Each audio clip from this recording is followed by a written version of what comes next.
And folks, this is Love Afrobeat Music Talk Radio, your number one African Caribbean online radio. Brethren, behind the scenes, on schedule is myself, DJ TYB, the place to be, and we have Petra in the house. We have TEMI here, the rising star, the rising superstar when it comes to R&B music in Canada.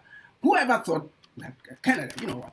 All that we know about is about, Celtic or Celtic music.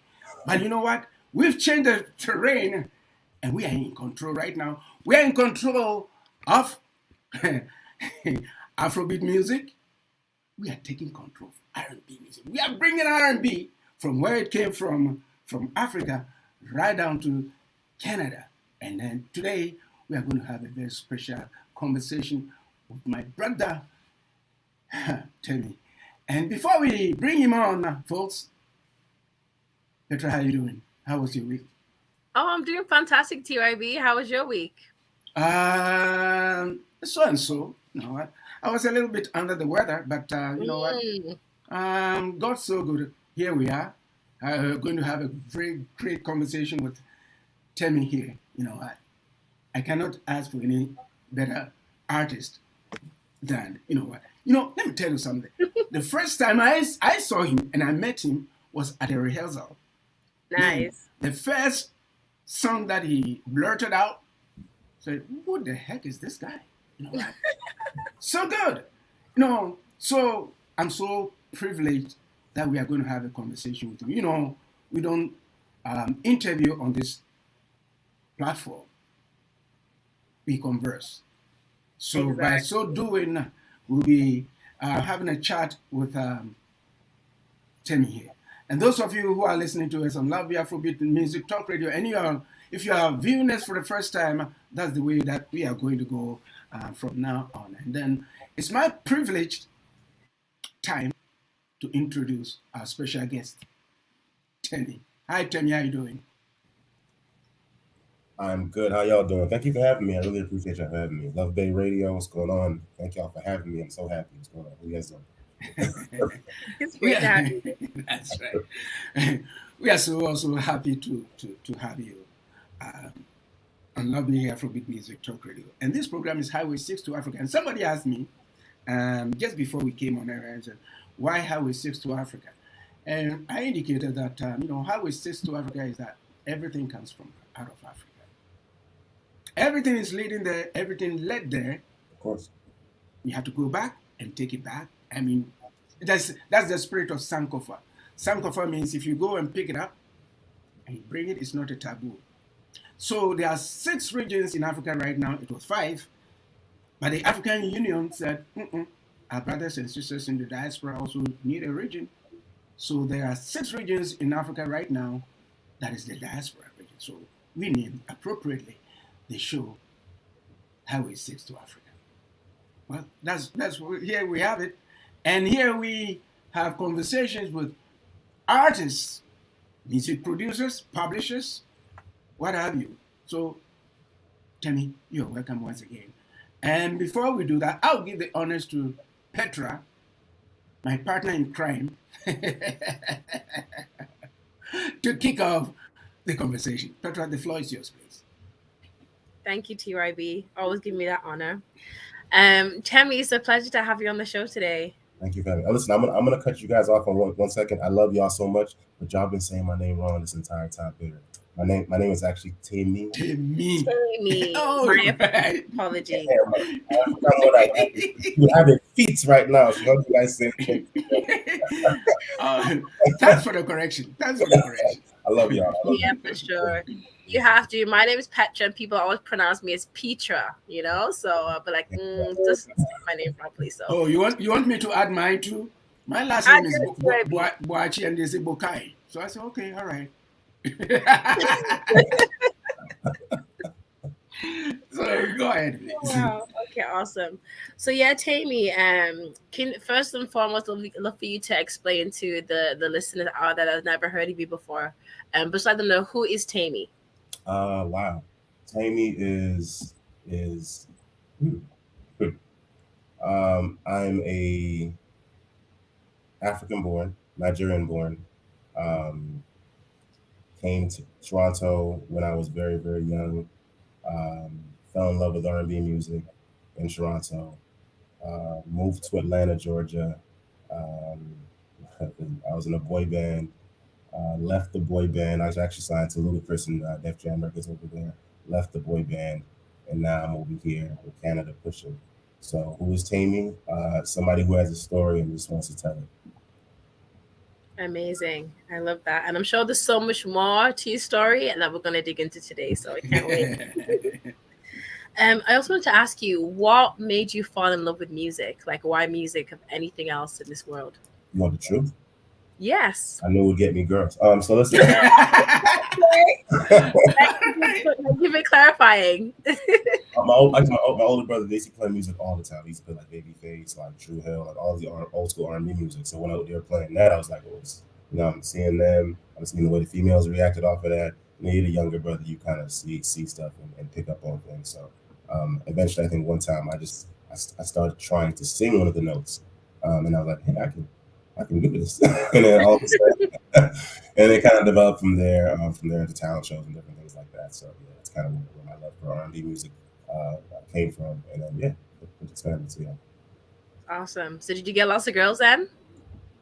You brought it. You brought it.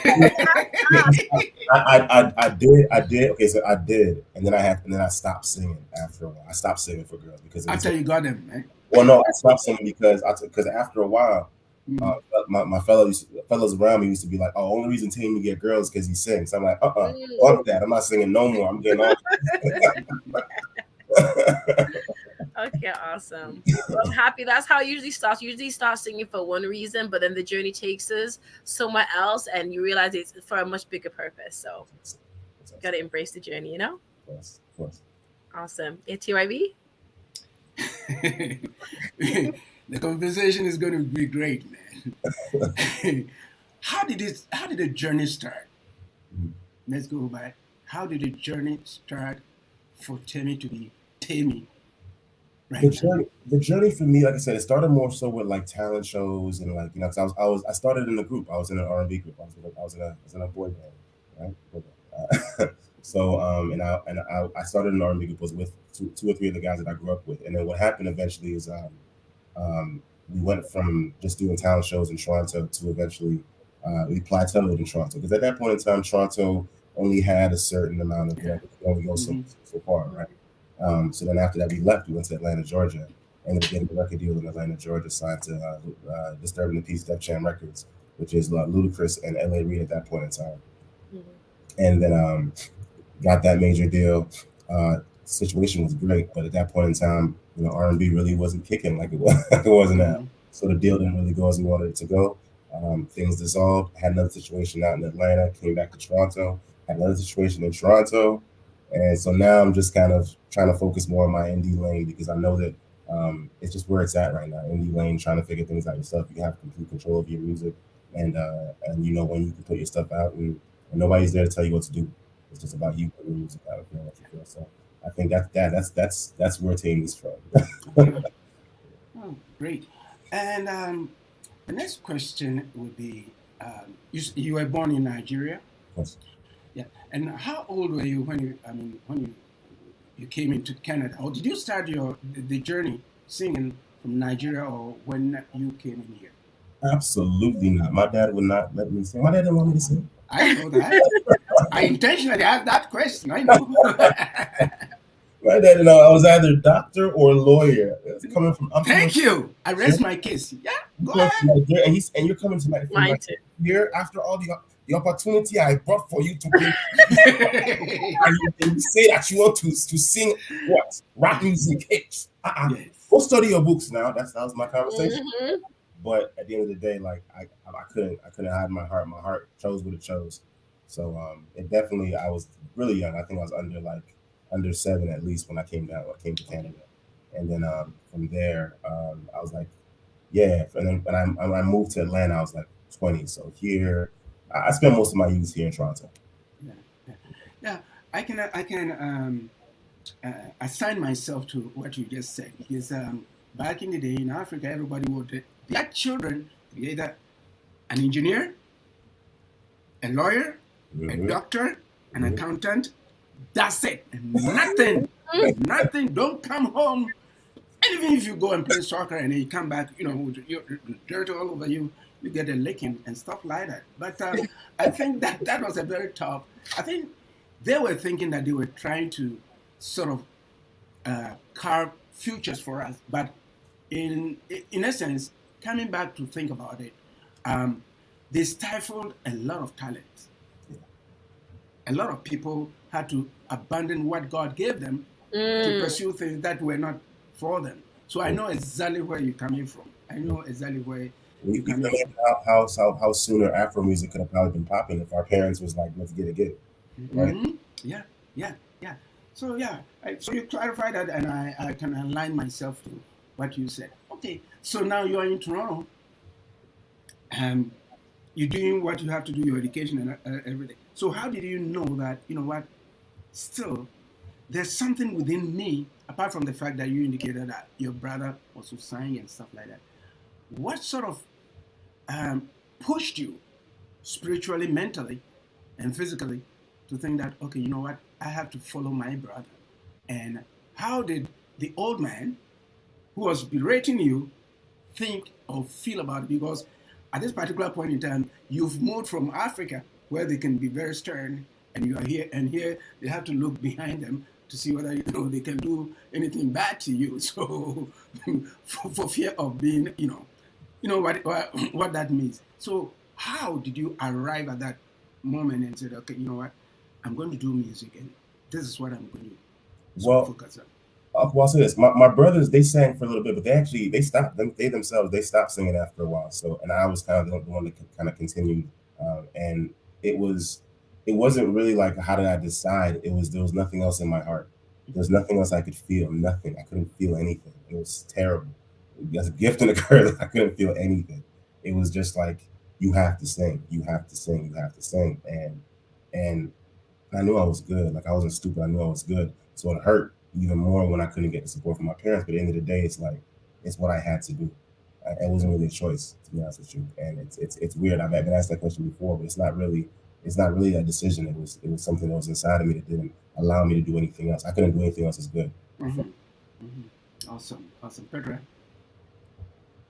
Awesome. Yeah, I can totally relate. Like, when you have a calling on your life, it's like, it doesn't matter what like your parents want or anything like what anybody else wants. It's about what you want or what makes you happy at the end of the day. Exactly. I was on 106 in Park. My parents were still like, "You need to go to school." I'm like, hello. AJ and Free right next to me. What's going on? Yeah, I know. I can relate to you because my mom, she's a lawyer too, so she totally didn't understand the musical journey. Even now, she's kind of like, okay, doesn't get it, you have to do what makes you happy. Even now, sometimes she's just I think she's accepted the fact that I'm a musician. Like, even when I got the nomination, she was kind of like, oh, how? I was like, oh, what do you mean how? Like, I can sing. Like, hello. Right. Well, you have to do life for you. I'll tell you this, what's crazy? My dad can sing. So we got it from him. But he didn't want you to do it. You did this to me. Yeah, for sure. And I just want to say, you're such an amazing artist. You have such an amazing voice, so I'm so happy you decided to follow your dreams and not the path that someone else laid out for you. So thank you so much. Same with you. Oh, thank you very much. And TYB, Thank you. Award winner. Most definitely. So I wanted to ask you, you spoke about Babyface being one of your influences. Are there any other artists that have influenced your journey? I'll say Tank. Tank is a huge influence in my life. Tank. And why is that? His writing ability is unbelievable. One thing I say is his writing ability it's transcended so much time from when he started as an artist to writing for Omarion, to B2K, to writing for everybody you can think of, and still writing for people right now. His ability has transcended this the whole time period. So I've tried to do my best to take a lot from what he does. it's timeless in my eyes. Yeah, most definitely. And Tank, he's super talented. Yeah. Yeah, on a whole nother level. So Yeah, I know what you think. You be like, see her, see her. You see her eyes. Her eyes is like, because you know what Tank females see. I know that song. Like she had a look. She was sweating a little bit. you know, you can see. I love R&B. R&B is like is the go-to genre that got me into music. R&B and reggae. You know what I mean? So it's all good. I wanted to ask you. So you spoke about being assigned to Disturbing the Peace, Ludacris's label, and Ellie Reid.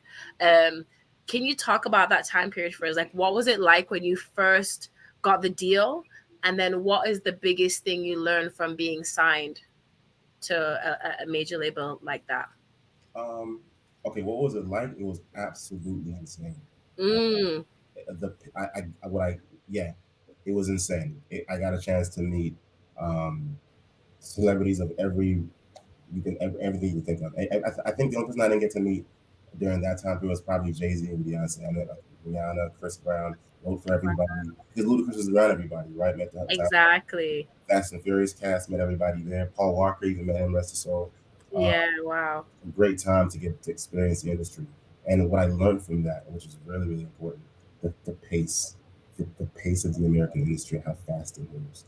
And how in Canada we sometimes don't have that. Sometimes we relax days ago. Now it's changing. Now we just pushing stuff out, and I love it. I love it. Yeah.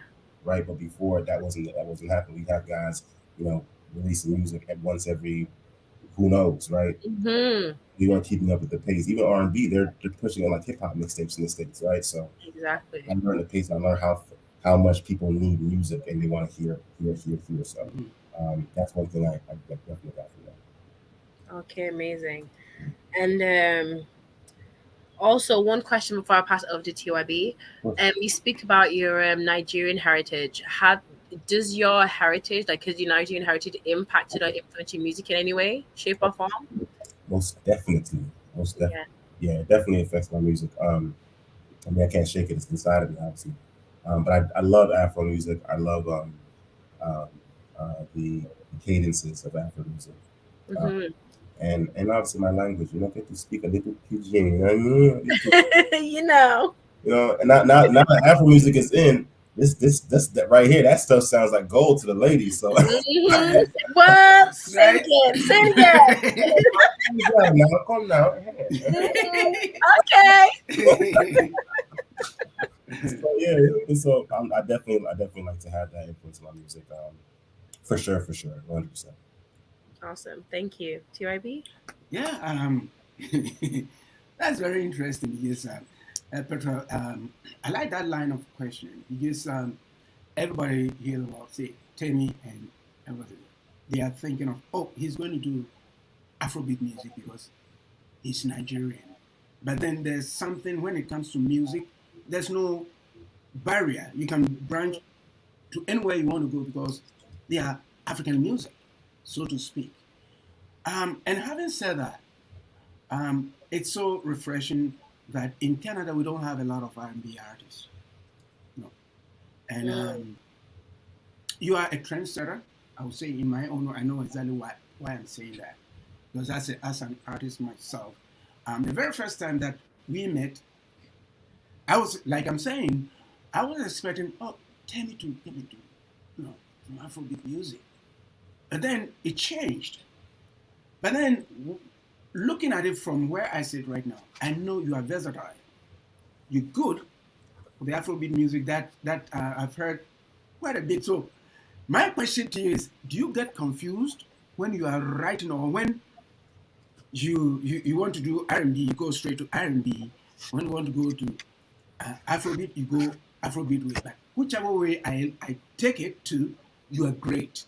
I have to let you know the writing, instrumentation, melody, everything is awesome. So how do you get that? How are you able to prepare your mind and say that, you know what, this time I'm going to write R&B and I'm going to do an R&B track or an Afrobeat track? Because you are versatile. I can't figure you out. Thank you. My writing process, my music making process is I think it's like most people's nowadays now, where I start with the melody first, obviously, right? But I don't know. I don't know if I decide I'm good. So, for example, I wrote a song just literally 2-3 days ago called "Just for Me." Right? It's an Afrobeat song, and the way I came into it was, obviously, I speak about true situations in my life. So I came in. I'm in a situation with a female that in the past where I felt like I'll be real. Sometimes you females are great, but sometimes they don't know how to choose and figure out what they want to do. And Just like men. I'm okay Like y'all.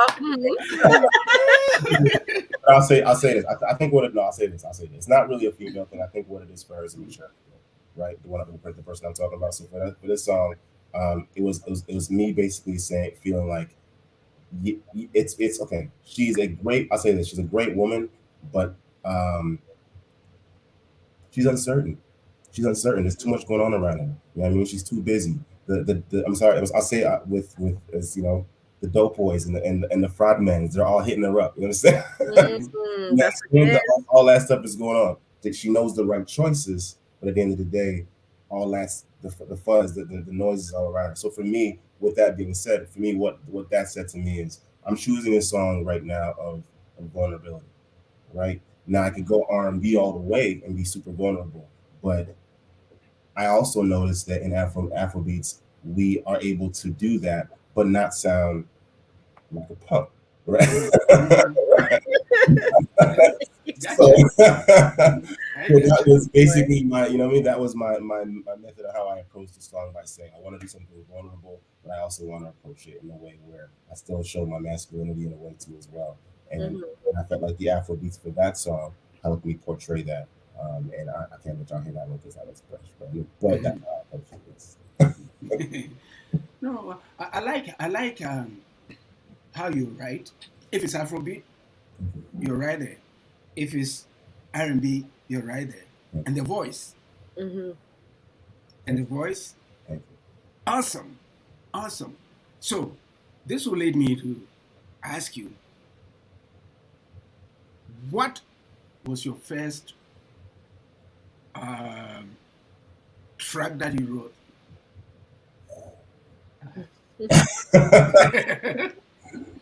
I always do this to a lot of artists, and sometimes, I don't remember. But it's very crucial. I have absolutely no clue the first song I wrote. There you go. Probably for the ladies. I bet you was terrible. I probably tried to forget it on purpose. Gonna go back into the ball. That's right. It was probably a song. I didn't really start writing until I was out of the group. I didn't really think I could write, to be honest with you, until I was out of the group. So I really don't know. Maybe it was like, honestly, I'd say I probably wrote my first song with a friend of mine, Brittany, and it was "Love It." Oh, Love It? Yeah. Nice. Yeah. Oh my God. Yeah. And I love it too. It's really it's a very great track. Seriously, yeah. And do you know where when you wrote the lyrics, do you know where the paper is? Oh, I don't put anything on paper ever. Oh, okay. Yeah, I don't put anything on paper. The reason I don't is because this is my paper. I put it right down. All right, awesome. Yeah. So as soon as for example, Petra, you understand the writing process where you do the melody first and then throw the words in afterwards. So literally what I'll do is, I'll just do the melody, and then afterwards I'll have a track of melodies. And after I have the track of melodies, then I'll take the time, with a drink or whatever. Whatever. To help formulate the ideas and the feelings that I want to formulate. So nothing ever is written down. It's always right here. Awesome. For me, I just when I decide to write, sometimes I've written a couple of tracks in the studio. I just went in there and said, okay, this is exactly what I'm going to do. Boom, and I did it, and then it came out so good. So I don't have any particular process to use. when I want to do. If I feel like doing, I just go boom. I can just do something right now, and it's all there.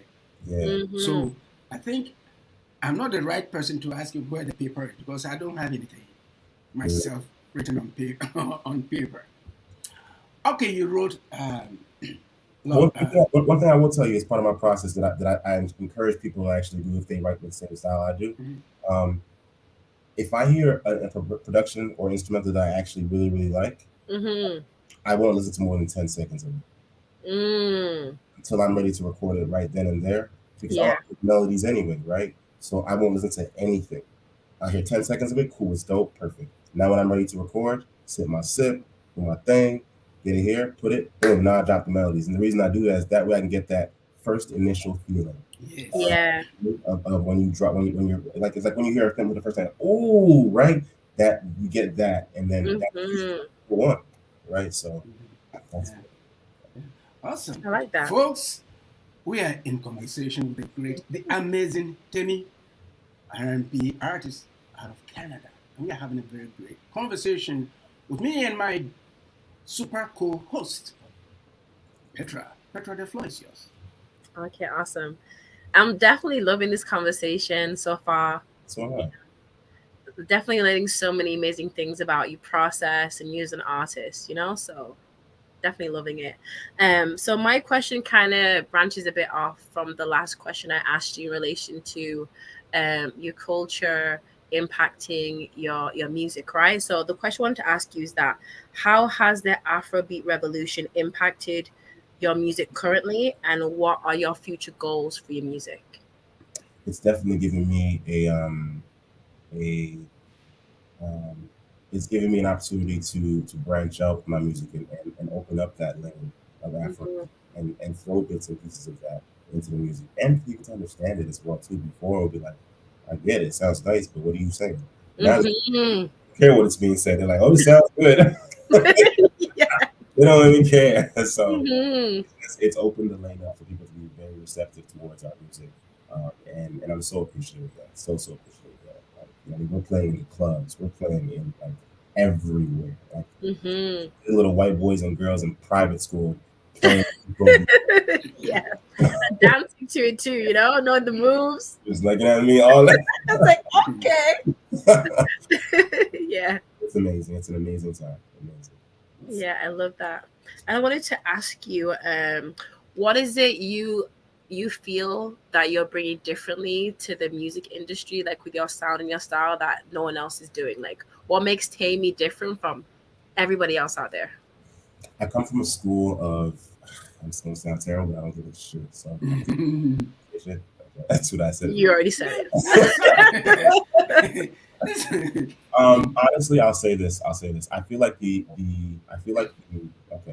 I'm bringing myself, obviously my authenticity, my originality, who I am as a person. I mean, I can't, my stories, my journey, nobody else can tell it but me. Obviously, that's one. But two, I would definitely like to say that I'm bringing a certain level of talent, a certain level of professionalism that hasn't really been had in the industry for a very, very long time. The industry lacked and has suffered talent-wise. That'll be very real.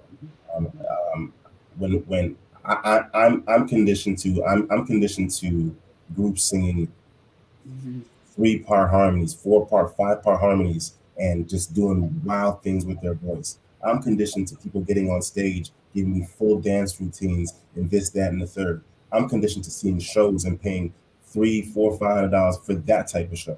These kids are paying $200, $300, $400, $1,000, $1,000 for a dude to walk back and forth on stage and do nothing. I'm good. I'm bringing a certain level of professionalism, a certain level of talent, and a certain level of just a worth to music. And I think that's what the level and the level that we need to see ourselves as musicians. We need to raise the bar. Period. Most definitely.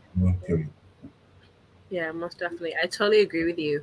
I feel like with every generation, we get a watered down version of the previous generation musically, and it's kind of ironic because it's like as we move forward, it's like sorry, we keep advancing in technologies and like we seem like we're developing in a one direction, but then it's like falling off in a totally other direction, you know? Exactly. It's like a total oxymoron, you Mhm. know?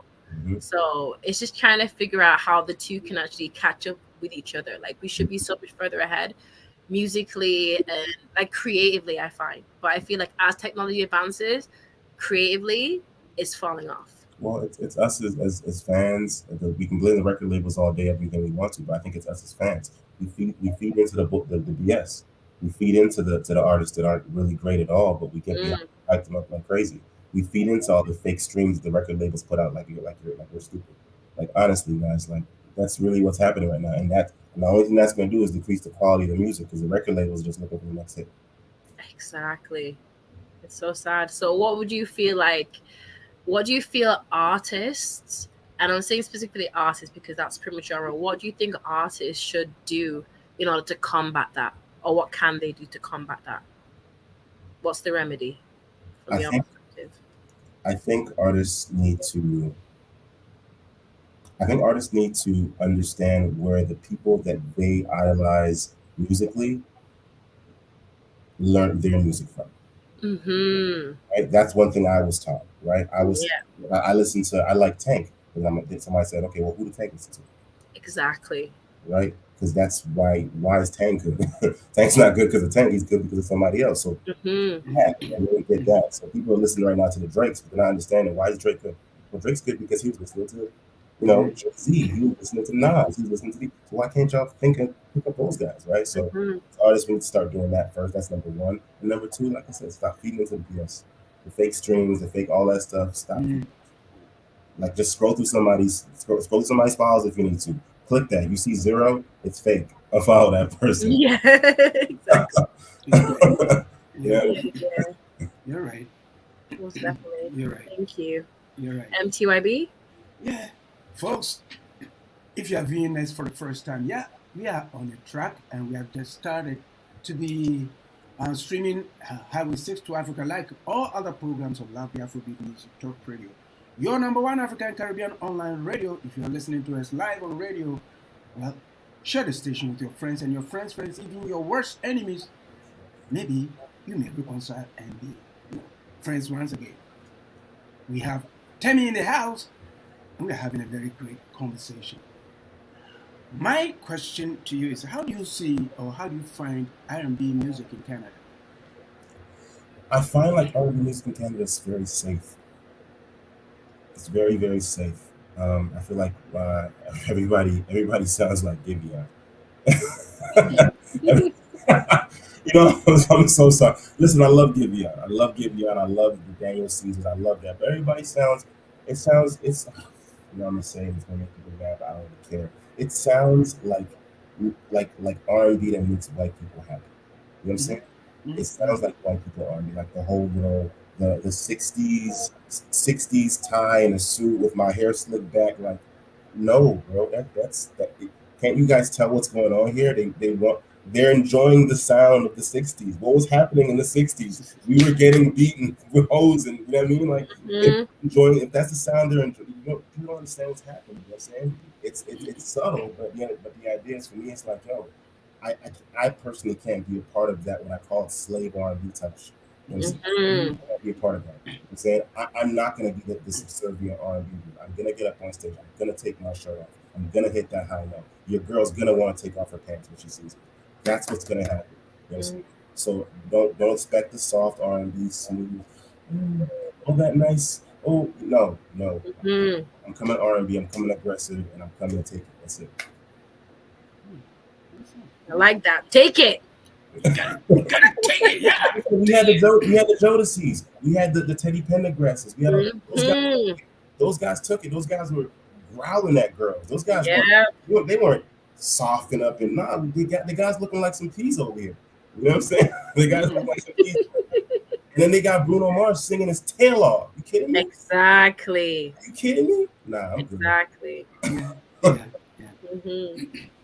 As a matter of fact, we are going to be having one of the icons in Motown on this program. He was a co-founder of the group Switch, and then Nice. Debage. So we're going to have a conversation, just like we'll put this in out there. But like how I'm looking at R&B in Canada, I don't think Canadians have come to embrace it too much. Why? I don't know. Just like you're saying, the mindset is back in the 60s or back in the 70s and stuff like that. But then it's it's changed. It has changed, and there's a new breed of writers out there. Different sound, great music, great melodies, great everything. And I don't know. What do you think could be made or can be made to reverse that trend so that a lot of people will be able to say, yes, it's not only Drake who's right there. There are other people like you, who's that's doing great music. I'll say that's the problem. The problem is when we classify Drake as an R&B singer, he's not. He's not. He knows he's not. But we put him in that category, and that's one of the biggest problems. Because Drake, at a certain time period, will get laughed off stage if he tried to sing. You know, the reason why I said that. The reason why I said that was that a lot of people don't know any better. Thank you. Listen, I love Drake. I love everything he does musically. He's the genius. Yes. But again, there's a point in time that if he got on stage trying to sing, people would laugh at him and would kick him off stage. That's a certain level of talent that when you say you're a singer, an R&B singer, you know what I mean? Like when you say you're an R&B singer, I'm coming from a place where the standard was Tank. The standard was Usher. Now people are looking at Usher like, oh my God, he's gonna make no. He's the standard. Yeah. You have to be that good to make it. That's it. Yeah. So that's where I'm coming from. I'm coming from a place where I think that Canada is definitely developing that sound and getting that, but we need that. We need more aggression. We need more aggression. We need that. We need that. We still don't have that. We're still too nice. We're still too pretty. We're Canadian. You know what I'm saying? And we need to scratch that. Once we come in to take it, it's a different story. Yeah, you're right, because there's hip hop there, when Junos and stuff like that, but you hardly hear. But it's not really. I'll say it's not really the artist's fault in itself too, because it's now the industry. Yeah, the industry. Because who's playing the who's supporting only the Daniel Cedars? Who's supporting there's tons of artists, R&B artists I know out here. There's some Savannah Ray. She's really, really dope. I love her, my homegirl. Sage, another kid named John Conception. There are a lot of kids in this and they're really, really doing their thing R&B wise, but they're not gonna get the light here in Canada, unfortunately, because that kind of R&B scares white people. Yeah. It's an uphill battle, but I think like I'm saying, everything has got an expiry date. But then it means we have to work harder and harder and harder to bring it up into focus so that people will know that, look here, R&B is not only from the United States, but we have artists in Canada who are doing the same thing, maybe even better, that we are not sort of recognizing the fact that there are some great R&B artists here in Canada. I think we have stories to tell. Like I always say that if you have a story, now we are telling the story right now. If you have a story, I always say it every weekend, if you have a story and don't tell the story and you get somebody else to tell the story for you, it becomes his story or her story. So we are telling the story that if you are an R&B artist out there in Canada, don't feel frustrated. Keep on doing what you're doing. You see, TEMI has broken out and he's doing what he has to do. Now the recognition is out there. So don't feel frustrated. Go at it. And you know what? We are going to support it and then push it to where it's supposed to be. Petra. Awesome. Yeah. You definitely came with some really thought-provoking statements in relation to the industry and how it's impacting like R&B artists, and I definitely agree with you that the real raw R&B sound, it does scare, like white people in Canada, because I'm born in the UK, so I obviously have that background. But definitely but England I say is mainly pop, but coming to Canada and this promotion of Canada being such a cultural mosaic and a melting pot, I thought that Canada would be a more of an open place to embrace, you know what I mean? Other cultures. So it's like Canada has this tagline of, oh, this is what we do. But then it's like, especially in music, it's the total opposite. The reality doesn't match the tagline. Mhm. So it's kind of like false advertising, you know? Mhm. I sing R&B, but I mainly sing reggae music, and reggae gets an even bigger fight than R&B. You know, it's like reggae. Like when I got my nomination, I remember I went to an event of International Women's Day, and I said, okay, I got my nomination now. As a reggae artist, what is my next steps? And like all the panelists, they were stumped. Yeah, I no, heard them whispering, shh. And then they're like, honestly, we don't know. Yeah. And I'm like, so it's nice that you can give artists this recognition, but there's no path for them after that fact. You know, it's like recognition is cool, but as an artist, you need more than recognition. You need direction, or Mhm. else you're gonna plateau, like you said, and that kind of led you to have to go to Atlanta and kind of branch out there and just to kind of see what else is out there for you. You know. Mhm. So just all that being said, it kind of leads me back to the question and the point that I wanted to make right now. Especially in your industry as an R&B artist, like, is there any steps that R&B artists are doing collectively to kind of change the industry in Canada so that your sound could be more widely heard, more widely respected? And if so, what could that be? And then also, can that also be connected to marketing? You know, like how you then can market yourselves bigger than just the industry, because music is bigger than Canada now. And we have an opportunity with social media and the fact that we're a global community. And could that, in some form of way, help the R&B cause or fight in Canada? So you There's mean the questions in there, but we could definitely break it down.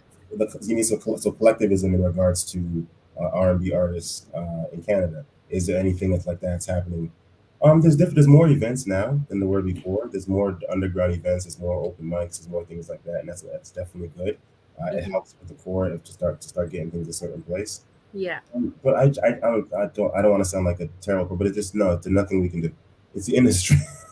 There's nothing we can do. The industry doesn't care. The industry doesn't want us to come up, and if the industry doesn't want us to come, we can't get past a certain point. So the only thing we can do, and it's going to sound terrible, is go to the States. Go, leave this country, go to the States, where they respect your R&B music. And don't no, I'm saying, leave the country, go to the States, but understand when you're going to the States, you're gonna have to really, really sing when you go to the States now, because now you're in the States. Now where you're at is in a place where gospel music and drove R&B.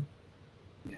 So those boys really, really sing. So I'll leave that one there. So I'll say that there's nothing we can really do but leave, because this industry that we have in Canada still hasn't gotten it yet. After we've had 3 or 4 or 5 of the top R&B pop artists in the past 10 years, and they still don't know it makes sense to support Canadian artists yet. I don't get it. I hear what you're saying, because as I said, I also get a fight in my genre too. And I mean, I always feel there's always something that can be done. And I feel like I think a lot of artists are quick to go to America because the industry is already formulated there. But I feel like people have to understand that work has to be done in Canada. It's just, to make it happen in Canada is gonna take a lot of artists working together collectively, because the industry is there, but without the artist, there's no industry, you know? I understand that completely, and you're very, very right. But the problem is the program manager at V103 is white. The program manager at 104.5 is white. The program manager at 92.5 is white. The program manager at all these stations is white. They don't play us. They're not going to want to play us. And guess what happens? The problem, and they're not playing us. If they're not playing us, they're not giving us a light. They're not giving us a platform. And then when we have the people who are just fans looking at those platforms, they're like, well, this is what's hot. Well, I know you're doing R&B. That's cool, but this is what's hot because V103 said this is hot. 92.5 said this is hot. 104.5 said this is hot. Oh, Spotify thinks you're hot? Well, not the same thing. Those guys, what really matters to status, right? That's what radio is. What gets you shows. Radio is what gets you tours. Mm-hmm. What gets you? That's what really gets you that stuff. And I know it sounds discouraging, but that's why we had to leave. I mean, there's no reason that even to this day, who just left recently that was made it from the States. States. I think Tori made it from the States. Tori made it from the States. Who else? You know what? I'll put it this way. Drake wasn't even getting spins on V103 or 104.5 until he had won a Billboard award. Mm-hmm. That's insane. Yeah, I totally agree with you. I'm sorry the Canadian industry is going to hate me for this stuff, but we don't need them. We don't need them. They're not trying to help us here. Exactly. Yeah. And I agree that I don't mean to cut you either, but I'm saying that kind of led to Love Bay Radio. TYB got the same fight. He got a Juno Award and they weren't playing his music, but that led TYB to establish Love Bay Radio. Yes. So that's what I'm saying. It's like the industry is not going to bow to us, but once we establish ourselves to be something in this industry, they have no choice but to respect it. But it's going to take time. It's going to take work. But the one thing we have as an advantage is that music, and as I said, is bigger than Canada. Before social media, it was just Canada. So if you didn't do anything in Canada, or you didn't work within the rules of Canada or the confines of Canada, you weren't going anywhere. But now we have social media. So I think once you can build a platform and you can build a sound and you can be collective with the people that share the same goals and views as you, you can break past the barriers. But that's why I led to marketing. So I didn't mean to cut you. I was going to say marketing is key.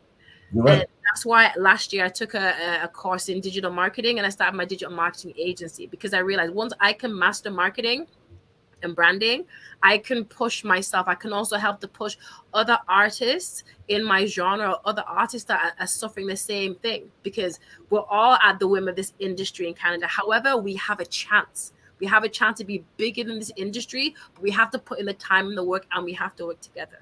You know why I'm so jaded? Because I saw checks for $250,000 make #1 singles. Because I saw checks for $40,000 make #1 singles. That's why I'm so jaded. Because I know the people that control the platforms. It's about this. Yeah, exactly. I agree with you. So that's the problem. And so it's not only the fact that we have to make our own platforms. We have to denounce their platform. It's not effing with those. Because if we can continue to hold their platforms high, we continue to hold the Hot 107s high, the 93, the WBO. I mean, which is great. Listen, they're great stations. If we continue to hold their stations higher than our stuff, then we're never going to get nowhere. And the problem is they have the power to market their stations and their things that way. So we got to stop, completely get off it. Like, not only want to get played on their stuff and just try our best to boost up ours up, which is difficult because again. But it's possible though, because that's why we have the Love Bay radios, the Roots Reggae radios. I want to see it. I just want to see it. I've been doing this for a minute. I want to see it. I know. I want to see it. We have. You know why? I'm not discouraged. But I'm pessimistic. I'm pessimistic because we have the #1 artists, 6 of the #1 artists in the entire world. And we still can't get support as artists from our own country. That's insane. I know. That's insane. I know. I was having the same conversation. Sorry, TYB, but I was having the same conversation too with another artist, another DJ. And I was saying a lot of it also boils down to the DJs. A lot of the DJs in Canada do not support and do not respect their own artists. Yes. Like I said, in Jamaica, Jamaican DJs play Jamaican artists. Trinidad DJs play Trinidadian artists. Yes. Even in England, English DJs play English artists. In Canada, DJs here will more likely want to play artists from anywhere else in the world, don't want to play their own artists and then say, oh, Canadian artists ain't anything. You are the mouthpiece of the musicians to the people. So if you don't do your part, the industry will not grow. So there's a disconnect there, and that needs to be explored. And we need to figure out why these DJs don't want to play Canadian artists. And you're perfect with the whole DJs thing too, because you know what I'll speak on DJs and say that the DJs are definitely the ones, because even the club DJs in Atlanta, you know how artists blow up? Artists blow up in Atlanta exactly like this. And this is the same formula I received in Atlanta before I left. I started buzzing in Atlanta and I had to leave because I'm Canadian, so I had to come back home. But the formula is this: go to the club, choose at least 3-4 clubs a night, go to the DJ. and say, hey, my name is da da da da da. What are you drinking, bro? Cool. Bet. Come back, get him a drink. Hey, by the way, here's my record. You don't have to play it tonight, so why don't you check it out? Da da da da da. If you rock with it, da da da da. Cool. Thank you, bro. Next club, do the exact same thing. 3 clubs a night. You know, and then eventually you'll blow up. People are like, oh, that's possible? Yeah. You know who I saw do that? Migos. Wow. Okay. Literally watch them in the club doing it. Watch them getting their song played. All of a sudden, Versace was, and it was over. Done. And because you want to know why? They were doing it in strip clubs too. And because strip club music, what happens is one dancer will take a song, she'll take it to Diamonds of Atlanta. She'll go from Diamonds of Atlanta to Miami, to King of Diamonds of Atlanta. So that stuff starts to move all around. Next thing you know, another girl likes it, it blows up organically. Right? DJs in Canada, if DJs in Canada played anybody else's song as much as they played that CLE Not Leaving song, dudes would be blowing up. Which is very sad. Exactly. It is very sad. Yes, you know, it shouldn't happen. It shouldn't happen, but it's happening. But the whole thing is that, for me personally, and for the board and management of Love Day, for instance, we are not looking at anybody. We are looking at what makes us tick. Of course. So we've opened up the whole system, because I believe that the person who controls the mic, the person who controls the internet, controls everything. Yes. So as a people, we don't have that infrastructure to say that, you know, if you don't play, I'll play. So on Love Day, compa, we French Caribbean, English Caribbean, Spanish Caribbean, African music, whether it's from Somalia, Ethiopia, Sudan, we do it. Because that's the only way we can say, look, we are also on our own. So far, we get stuff from Afrobeat music from Eastern Europe, and I say, no, that's not your music. It's my music, because you cannot, and we will not. Personally, I'm speaking from my point of view, that I will not allow any other person to come and say that, okay, now because we have the wherewithal to push that music. That music from Eastern Europe, dubbed Afrobeat music, is going to be the next. No, I'm not. I won't even open that door. I'm sorry. The fact of the matter is that all I will say is enough is enough. We have to sit back and look at us, that the industry belongs to us. Look at the Afrobeat musicians. They are not beholden to none of the big boys. The era of the big boys is over. Where they sign this deal and all those kind of stuff. No, independence. Like Petra has been working very hard on her own. The industry is changing, so we've got to change and adapt to what benefits us. And before we go, how can people reach you? People can reach me and get in contact with me at on Instagram at TEMI_music, and that's TEMI_music. You can find me on Spotify, and you can get ready for my new EP that's unnamed. So if you want to, send me a message. That would be a really great competition, you know, for fans, you know, to give you ideas for you. If you release it, bring it here. Because you know what? The door is now open, because we've been playing your music, and we're going to continue to support and keep on supporting 24/7. We need guys like, see what I'm saying? We need this. Like you said, we need this. Because in Atlanta, in the States, we have this. Because we need to, in Canada, stop acting like we're a minority, because we're the majority. Exactly. And we will keep supporting artists, because we got every day when we go onto the Love Day tracks, we got basically hundreds of music, and we don't say, no, we are not going to play this, we're not going to play it, because sometimes you have to give people the chance. Somebody says something that was interesting. The person said, all those big artists who you hear and they're getting accolades and stuff like that, they are not the best, you know. There are some people there who would get up and say, this is my music, play it, and it will blow the whole world. But they don't get a chance, they don't get the platforms to do it. So far as Love Day Afrobeat Music Talk Radio is concerned, Petra and I have had conversations with so many artists, big and small. Hey, that's exactly what we are going to do, and nobody is going to stop us from doing that. Amen. And to sum it up, this is your radio station. This is your radio station. We all belong, and let's support each other out there. And if you are viewing us for the first time, yeah, that's the trend we're going to go from now on. And then if you're listening to us, share the station with your friends and your friends' friends. It's been a pleasure having TEMI, and TEMI's radio station is this radio station. And PETRAA, what do you have to tell? You started it, you got to end it. For sure. I just wanted to make one point. I think you made a really good point, TEMI. Yeah, we definitely need more of these platforms. And I wanted to say, I think the reason why this platform works is because it was started by an artist. And that's what is missing in the industry. A lot of the people in the quote unquote industry are not artists. So they don't care about what it's like to be an artist or the artist's plight.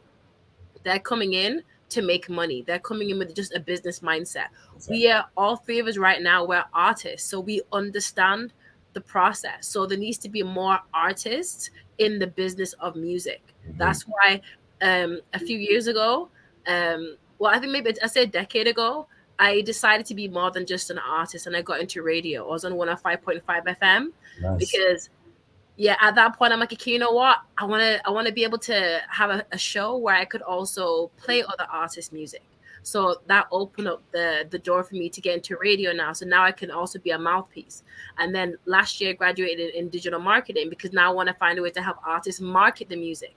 Mm. So now it's like I'm taking on more than just being an artist. And I feel like a lot of artists have to do that. Look at TYB. TYB is a radio station owner, you know, the Juno Award winner.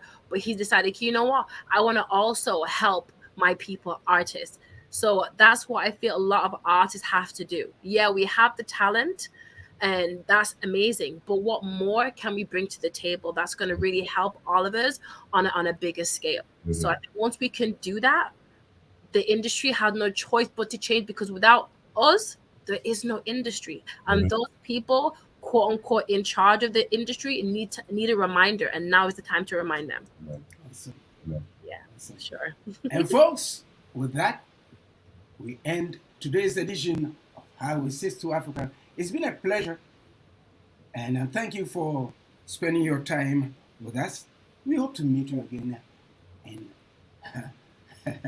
in 7 days. And TEMI, thank you for taking you the time to be with us. And remember, this is your radio station. And we are going to continue to promote your music, every other musician, because you know what? This is a community radio station. No funding, but we are doing it for the love of it. It's a labor of love for our industry. Amen. And until then, folks, take care of yourselves and each other. And see you in 7 days. Bye-bye. Bye, Love Bay family.